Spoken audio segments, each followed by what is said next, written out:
Welcome to Lifeolicious Hacks. After 2 decades of working as a psychologist, it's disheartening to say almost 99% of women around us are suffering from something which is called the superwomen syndrome. Well, it might not be a life threatening condition, but it's certainly a peace threatening one. So, what is it exactly? Juggling with household, your career, in-laws' expectation, children, husband, society, and putting more and more of effort for being a perfectionist in everything brings an ocean of anxiety. The idea that fulfilling all of your roles and responsibilities to perfection will lead to happiness and balance is definitely not realistic, nor should it be. Superwoman syndrome happens when a woman neglects herself as she's seeking to do it all to perfection and stretching herself to make her the last on her priority list. Yes, it has happened with me too. So, who is more vulnerable to this superwoman syndrome?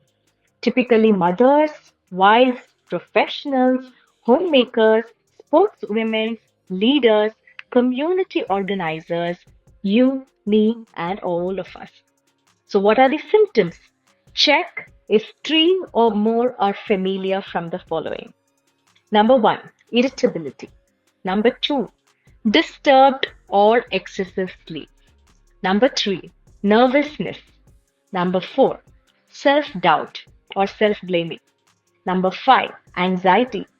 Number six, pains and aches which are not physically explained. Number seven, inability to focus or concentrate.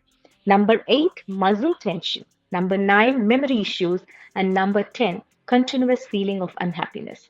When you're tackling a lot of things together, it is very common to feel stressed, anxious, and fatigued instead of feeling empowered and fulfilled. Accumulated stress opens the door to a plethora of health issues, especially all the autoimmune diseases. So, what do we do? How are we going to solve this? First of all, just take away your cape, your superwoman cape, and do the following. Number one, take help. The first rule is you cannot do everything by yourself. Accept it and ask for appropriate help. Speak to your family members, friends, colleagues, children, or a certified psychologist like me or my colleagues. Set realistic goals. Try to set goals which are realistic and attainable. Please consider your wishes when setting a goal. Number three, take time for yourself. Make time for your favorite childhood hobbies, some art, some exercise in your daily routine. Number four, Vairagya. Now, here I do not mean to be a hermit or a monk, but it is a concept in yoga, Vairagya, which talks about surrendering. Whatever that is doable, which is in your control, do it. Perform your dharma. But results, however, is not in our hands. So rather than taking stress, let it go. Those which are out of your control. Number five, mindfulness.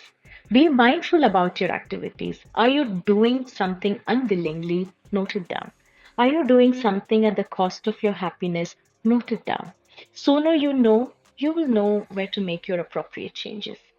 Number six, keep perfectionism out of your life, everyone. Let me tell you what my PNP, that is philosophical, neurological, psychological experience says. It says perfection is an illusion because you never really attain that feeling of everything is amazing when juggling with a lot of things. And if you attain it, somehow there will be no progress later. So being perfectionist, which looks quite glossy in the beginning, becomes very tough with each passing day. It sometimes becomes extremely stressful and anxiety provoking. To recapitulate, thinking of yourself is not an act of selfishness. Self care is important. When thinking about everyone's happiness, don't forget to make that face happy whom you see every day in the mirror because you can never pour into a mug if you're empty. Remember that. For me, thank you.